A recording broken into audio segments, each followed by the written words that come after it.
এসে আশুতোষ বসুকে জানায় যে সে থিয়েটার করতে চাচ্ছে, চাকরিটা সে করবে না। আশুতোষ বসু পারমিশন দিয়ে দেয়, তবে শর্ত জুড়ে দেয় বাড়িতে থেকেই রায়ানকে যা করার করতে হবে। রায়ান সেও শর্ত অ্যাকসেপ্ট করে বলে, বসু পরিবার নিয়েই আমি করব বসু থিয়েটার। সবাই ভীষণ খুশি সেটা নিয়ে। ঠিক সেই মুহূর্তে বসু পরিবারে অনিরুদ্ধর কাছে একটা ফোন কল সব আনন্দ মাটি করে দেয়।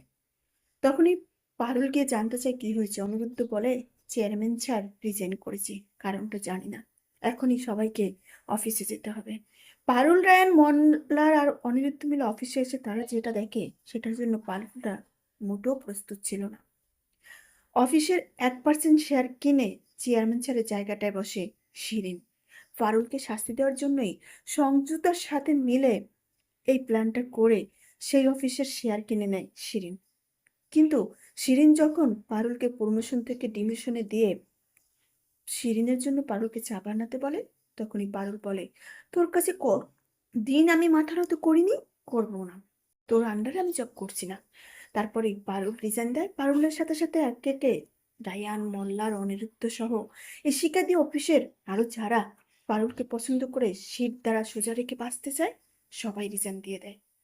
তখনই শিরিন ঝামেলায় পড়ে যাচ্ছে। এক ঝটকায় পিউ লাইফের মতো কোম্পানির বড় বড় সকল এমপ্লয়াররা রিজাইন দিয়ে দিয়েছে, সিইও থেকে সবাই। কি করবে এখন পারুল? পারুল সেখান থেকে বেরিয়ে আসে, কিন্তু শিরিনও কম যায় না। শিরিন সবাই মুখে চ্যালেঞ্জ ছুড়ে যায় যে, তোমরা কিন্তু খেতে পাবে না, একটু পরে আবার আমার কাছে এসে হাতে পায়ে ধরবে। ইশিকা জানায় যে প্রতিদিন অসম্মানের চেয়ে সম্মানের সহিত মরা গেল। পারুল বাড়িতে ফিরে এসে যখন এই ঘটনা ঘটে, সবাই রিজাইন দিয়ে দিয়েছে, চাকরিটা ছেড়ে দিয়েছে, সেখানে পারুলকে যা নয় তার কথা শোনায় রায়ানের মা। কিন্তু রায়ানদের পাশে ঢাল হয়ে দাঁড়ায় আশুতোষ বসু। বলে, ওদের কোনোদিনও খাওয়ার অভাব হবে না, ওরা ঠিকই বেঁচে যাবে, তুমি তো এত কথা বলতে পারো না। ঠিক সেই মুহূর্তে আশুতোষ বসু পারুলের কাছে জানতে চায় যে পারুল কি করবে।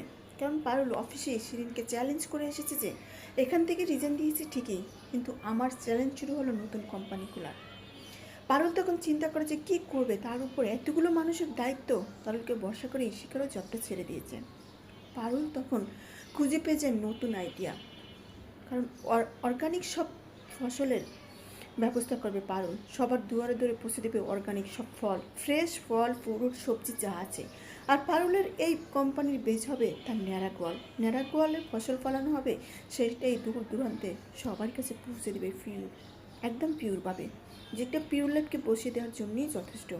পারুলের সাথে কাঁধে কাঁধ মিলিয়ে সবাই রাজি হয়ে যায় এই বিজনেসের জন্য। কিন্তু এটা শুনে টগরও এই খবরটা দিয়ে দেয় শিরিনকে। শিরিন যখন শুনতে পায় যে পারুল কোম্পানি খুলছে, শিরিন ছোটো মোটো একটা ধাক্কাই খায়।